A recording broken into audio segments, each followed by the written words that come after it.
Artinya, kalaupun apa yang dia katakan bahwa bulan Maret akan terjadi resesi ekonomi, dan itu terjadi. Shalom saudara, jumpa lagi bersama saya Patrice Smith di channel saya. Saudara, siang tadi saya dikirimi sebuah cuplikan video dari pendeta Dautoni. Bukan dia yang kirim, tapi videonya dia dikirim oleh seorang teman. Yang menurut saya teman-teman, ini bukan hanya menunjukkan betapa kocaknya video ini, tapi juga menunjukkan betapa pendeta Dautoni ini sudah sangat amat menyeleweng. Mari simak videonya. Jadi perlu Jonas tahu, ya Pak, nanti Indonesia mengalami resesi ekonomi yang berat. Itu ada di bulan Maret April. Setelah Lebaran. Tahun ini. Nah, jadi di bulan Juni itu masa yang berat, di mana orang nanti tidak mau resiko di dalam bisnis, sehingga mengalihkan investasinya ke emas, ke perak, sehingga ekonomi lumpuh.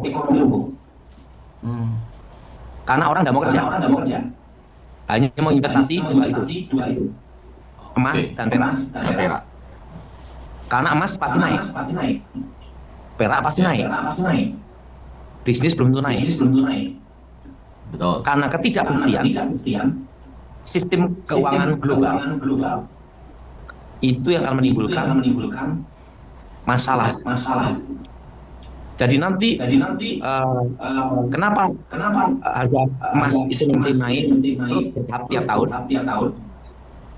Karena tidak ada kepastian sistem keuangan dunia. Sehingga orang akan lari ke emas. Dan yang kedua, second safe haven, perak dan tembaga. Karena di masa depan, perak itu sangat diperlukan daripada emas. Karena perak itu nanti jadi penghantar listrik terbaik untuk AI, untuk alkes, untuk mobil listrik, untuk konduktor, termasuk untuk perhiasan, serbaguna.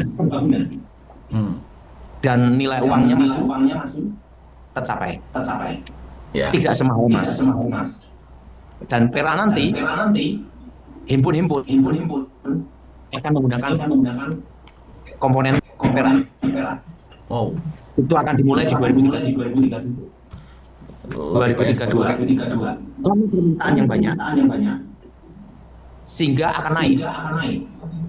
Startnya di 2031, 2032, puncaknya 2035, 625 triliun. Nah, itulah videonya saudara-saudara. Fullnya kalian bisa tonton di kolom deskripsi. Jadi pada intinya di video itu, dia mau memberitahukan bahwa bulan depan akan terjadi resesi ekonomi. Nah, alasan kenapa bisa terjadi resesi ekonomi, itu nggak dia sampaikan sebenarnya. Tapi menurut videonya itu, mulai bulan Juni katanya, ya jadi mulai bulan depan, bulan Maret, sudah mulai resesi ekonomi, dan bulan Juni itu akan jadi masa yang berat, yang akan bikin orang-orang itu nggak mau bekerja, yang hanya mau berinvestasi di emas dan perak. Nah, saya nggak dapat sebenarnya apa hubungan antara orang-orang yang nggak mau bekerja dengan resesi ekonomi. Tapi saya anggap maksudnya bahwa karena orang nggak mau bekerja, makanya banyak terjadi kemiskinan. Dan karena terjadi kemiskinan, maka terjadilah resesi ekonomi. Mungkin begitu maksudnya. Tapi saya bukan ahli ekonomi. Kalau teman-teman yang belajar ekonomi bisa mengerti apa yang dia jelaskan, mungkin kalian bisa bantu perjelas kalau kalian mengerti apa yang kurang jelas yang kami mengerti, yang tadi disampaikan oleh Dautoni. Di sini saya hanya mau mengkaji ini dari sisi teologi, dari keilmuan saya, dari sisi Alkitab. Saudara-saudara, Dautoni dikenal sebagai pendeta atau minimal evangelis, seorang pengkhotbah lah. Banyak videonya mengklaim mendapatkan nubuat, tapi yang dia bicarakan malah adalah tentang hal-hal ekonomi, resesi, dan sebagainya. Yang seperti menunjukkan bahwa Dautoni ini menganggap nubuat itu sama dengan ramalan. Padahal kalau kita mempelajari Alkitab dengan baik, nubuat itu tidak sama dengan ramalan. Nubuat, teman-teman, dalam Perjanjian Lama adalah perkataan-perkataan yang disampaikan oleh nabi yang berkaitan dengan kehendak dan rencana Allah. Nah, kehendak Allah meliputi perkataan teguran, peringatan, ataupun pengharapan untuk umat Allah. Dan teguran itu selalu berhubungan dengan rencana yang Allah kehendaki yang akan dia laksanakan bagi umatnya. Contoh nubuat mengenai teguran dan pembuangan, lalu nubuat mengenai pengharapan dan penyelamatan dari pembuangan. Juga nubuat tentang Mesias, nubuat tentang perempuan muda yang mengandung dalam Yesaya 7 ayat 14, dan seterusnya. Perlu diingat, saudara, nubuat-nubuat ini itu tidak bisa sembarangan diucapkan oleh nabi. Karena nubuat itu hanya akan diucapkan oleh nabi Tuhan yang asli, dan nubuatnya tidak akan pernah bertentangan atau menyimpang dengan nubuat yang sudah disampaikan sebelumnya oleh nabi yang lain yang sebelumnya. Alkitab sangat tegas dan berulang kali memperingatkan umat tentang bahayanya nubuat palsu oleh seorang nabi. Artinya nabi asli pun sebenarnya itu dia nggak boleh sembarangan mengucapkan perkataan nubuat. Jika sebuah pernyataan tidak dinyatakan oleh Allah, maka itu tidak boleh disampaikan oleh seorang nabi. Ini jelas dalam Ulangan 18 ayat 20-22. Tetapi seorang nabi yang berani mengucapkan demi namaku suatu perkataan yang tidak kuperintahkan, nabi itu harus mati. Di sini Musa memperingatkan bahwa seorang nabi hanya boleh memperkatakan suatu nubuat, kecuali itu atas perintah langsung dari Tuhan. Yeremia pernah sangat tegas kepada bangsa Israel dalam pembuangan, bahwa banyak orang mengatasnamakan nabi, menyampaikan kalimat-kalimat yang tidak diperintahkan oleh Tuhan. Yeremia 23 ayat 16, janganlah dengarkan perkataan nabi-nabi yang bernubuat kepadamu. Mereka menipu kamu, penglihatan dari hati mereka sendiri, bukan dari mulut Tuhan. Nah, kenapa Yeremia memarahi mereka? Karena pesan mereka bertentangan dengan pesan-pesan Yeremia yang sudah Yeremia sampaikan sebelum mereka. Puncak seluruh nubuat di dalam Perjanjian Lama itu sudah digenapi di dalam Perjanjian Baru. Nubuat tentang kedatangan Mesias sudah digenapi. Nubuat tentang hamba yang menderita sudah digenapi. Nubuat tentang pencurahan Roh Kudus yang digenapi di hari Pentakosta seperti yang dikatakan oleh Nabi Yoel sudah digenapi. Bahkan nubuat Daniel sudah diperjelas dalam kitab Wahyu. Artinya, Alkitab secara total sudah menjadi kelengkapan yang cukup bagi umat Allah mengetahui apa nubuat atau apa kehendak dan rencana Allah bagi umatnya sepanjang sejarah. Dan hari ini bagi orang Kristen, bernubuat adalah tentang menyampaikan atau menyatakan atau mengkhotbahkan kehendak dan rencana Allah yang sesuai dengan kitab suci. Kalau ada pendeta hari ini muncul mengklaim diri bernubuat, tapi yang dibicarakannya adalah sesuatu yang tidak berkaitan dengan kitab suci, tidak relevan untuk semua umat Kristen secara umum, maka dia kalau nggak sudi disebut sebagai nabi palsu, maka dia adalah bisa disebut sebagai peramal. Artinya, kalaupun apa yang dia katakan bahwa bulan Maret akan terjadi resesi ekonomi, dan itu terjadi, itu nggak membuktikan bahwa dia adalah nabi asli ataupun dia telah bernubuat yang benar. Melainkan itu hanya membuktikan bahwa dia tidak bedanya dengan para peramal lainnya. Ada kan teman-teman, banyak peramal-peramal yang ramalannya terjadi. Mereka bukan Kristen, mereka bukan hamba Tuhan, dan ramalan-ramalan mereka pada dasarnya adalah trik-trik yang untung-untungan. Artinya apa? Untung-untungan itu. Artinya kalau Anda buat ramalan, Anda nggak akan rugi apa-apa. Malahan hanya akan untung. Untung dalam tanda kutip ya. Untungnya begini.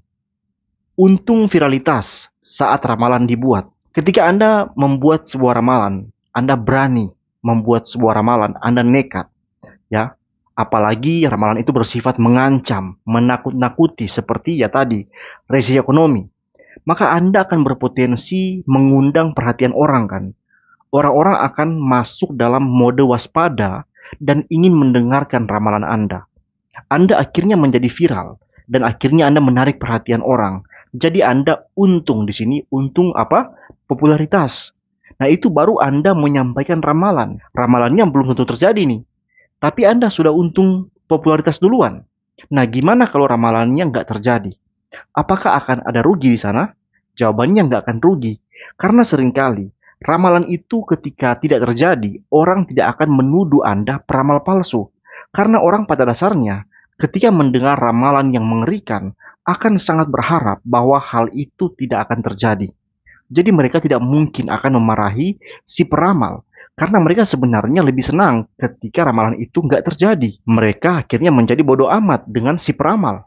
Tapi kalaupun ada orang yang mempermasalahkannya, menuduh si peramal itu berbohong dan sebagainya, atau marah ke si peramal, apakah itu akan merugikan si peramal?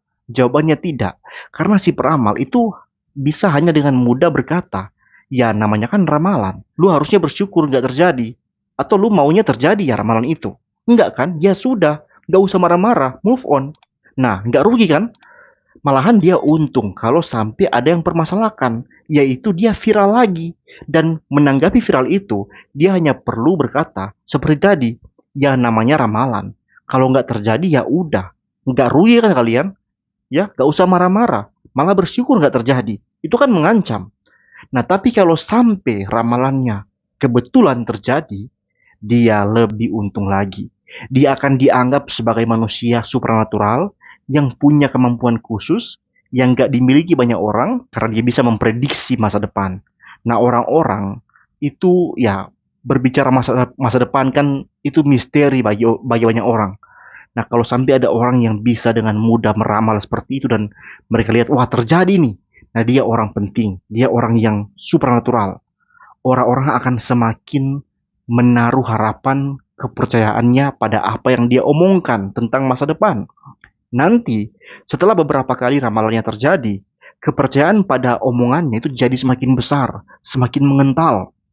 Dan akhirnya, apapun yang dia katakan, yang dia perintahkan ke depan sama para pengagumnya, penggemarnya, yang percaya padanya, itu pasti akan mereka turuti. Dia bilang, kasih saya duit untuk melipat gandakan duit kalian.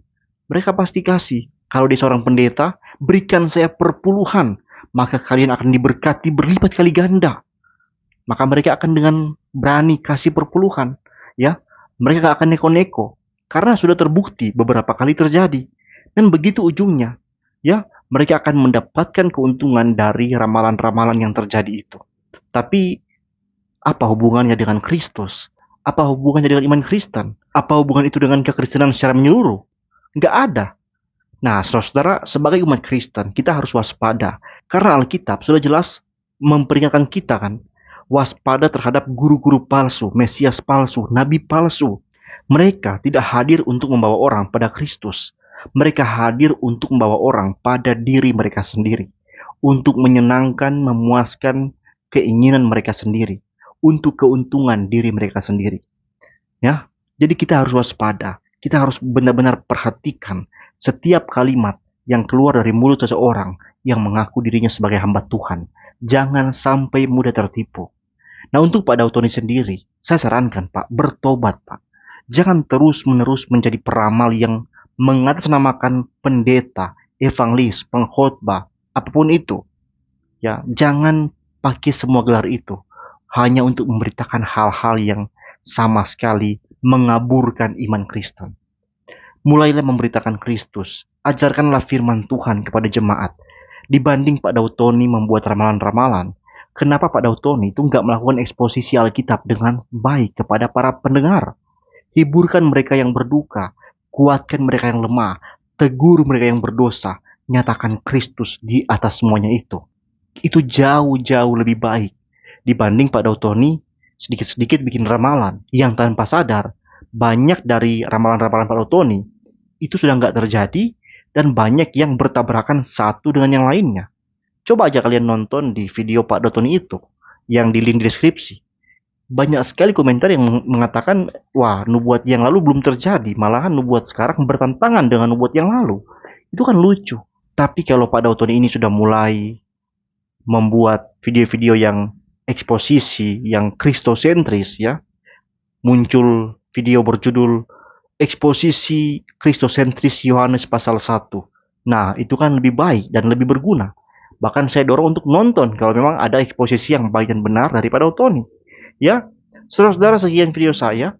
Jangan lupa hidup dalam ketenangan dan jangan khawatir dengan hari besok, karena burung di udara pun Tuhan pelihara, apalagi kita umat gembalaannya. Tuhan pasti memelihara kita, mencukupkan kebutuhan kita, memberikan kepada kita makanan kita secukupnya. Tuhan Yesus memberkati. Shalom.